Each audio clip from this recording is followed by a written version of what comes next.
Наш калега з Беластоку, журналіст Юрій Каліна, атрымаў прэмію прэзідэнта Беластоку за 2017 год. Журы адзначыла сукупнасць творчасці рэжысёра-дакументаліста. Ці фільмы, перш за ўсё, датычаць рэгіёну, у якім мы тут жывем і ў якім працуе рэдакцыя Белсату ў Беластоку. Яны датычаць праваслаўных беларусаў, якія жывуць у падляшскім ваяводстве Польшчы. Прыемна, што журы мастацкай узнагароды горада Беластока дацэніла тое, што беларусы праваслаўныя, якія спрадвеку пражываюць на Падляшшы, таксама уносяць свой унёсак у агульную культуру рэгіёну і ў тым ліку і горада Беластока.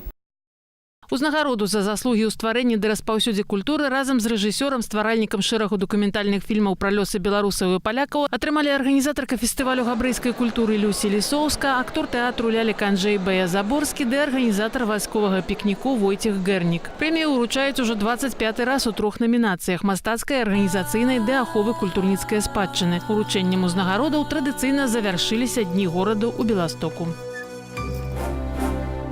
Праяўляй сябе, натхняй іншых.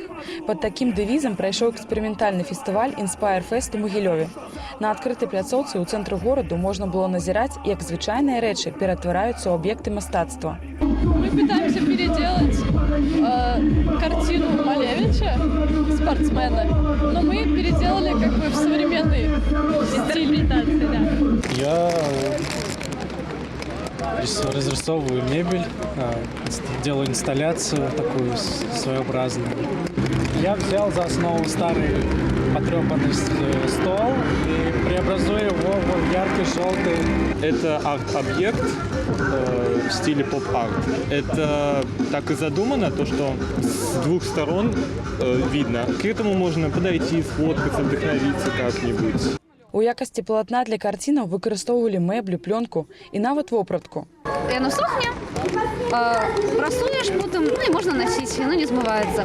Ну, это такое как бы самовыражение и новое жыццё старых рэчаў, якія можна набыць там на секонд-хенде і зрабіць гэтага унікальны нейкі арт-аб'ект. Найбольш актыўна ў свяце праявілі сябе мастакі, але ўдзел бралі і музыкі ды акторы. Где моя родима, где мой родной год, где моя родима. Мы хотели собрать в одном месте всех творческих людей, чтобы была такая большая тусовка, где можно было бы вдохновляться, проявлять себя, тем самым заражать творчеством других и, несмотря на погоду, получить хорошее впечатление. Хоць увесь дзень ішоў дождж, але каманда арганізатараў зрэалізавала амаль усё, што планавала. Першы Inspire Fest увойдзе ў гісторыю як нефарматны і водатрывалы фестываль. Ольга Васильева, Магілёў. Спасибо. Мы рады, что вы рады. У бліжэйшую суботу адбудзецца рок-фест «Наш дзень». Хэдлайнеры даўно вядомыя, а вось хто з маладых гуртоў зайграе на канцэрце, вырашалася ў часе напружанага спаборніцтва. У фінальным адборы, што праходзіў у сталічным клубе Бругі, бралі ўдзел 7 камандаў. Kitchen Staff Only, Час Лайна, Lounge Cage, Monkey Bite, Сразу Май, Пылай, Лепшы квас. Аднаго пераможцу выбірала публіка, за другога галасавала журы. Трэці фіналіст вызначаўся агульную суму балаў ад публікі і журы. Не без розніцы гэта рок, ці там хэві-метал, ці там попса. Самае галоўнае гэта крытэрый нейкая арыгінальнасць і самабытнасць гурта. Склад журы аказаўся досыць стракаты. Музычныя журналісты, знаныя рокеры, арганізатары фэсту. Пасля абмеркаванняў эксперты аддалі першае месца метал-гурту Lounge Cage.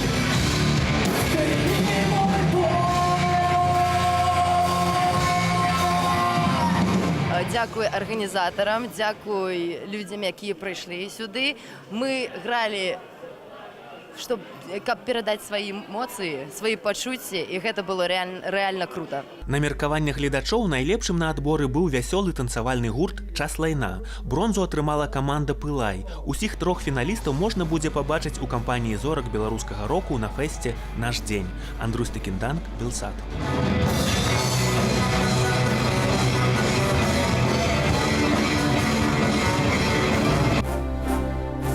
У лутаранскай кірсе ў горадні стартаваў 4-й міжнародны фестываль арганнай музыкі. Адкрыў фэст вядомы польскі музыка Юзеф Катовіч. Tutaj na wschodzie, na Białorusi, w Rosji. Тут на ўсходзе ў Беларусі або Расіі канцэрты крыху інакш арганізуюцца. Няма такіх шматгадовых традыцыяў, як у заходняй Еўропе. Канцэрты найчасцей ладзяцца ў канцэртавых залах, а не ў бажніцах, але заўсёды шмат наведнікаў. Але і тут у горадні бажніца запоўнена, і гэта вельмі цешыць і мабілізуе артыста.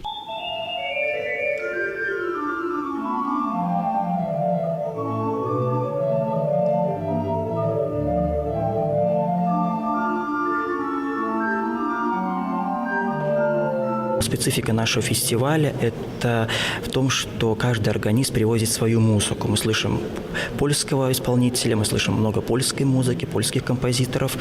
Когда приедет органист из Австрии, он привезет австрийскую музыку, и люди могут почувствовать себя немножко в Польше, немножко в Австрии, немножко в Беларуси, немножко в России. Наступны канцэрт адбудзецца 29 чэрвеня. Яго наведнікі пачуюць творы часоў французскага рамантызму у выкананні літоўскага музыкі Александра Ісакова. Працягнецца ж фестываль, які ўжо стаўся візітоўкай горадні, да 6 ліпеня. Ірына Дарафейчук, навіны культуры.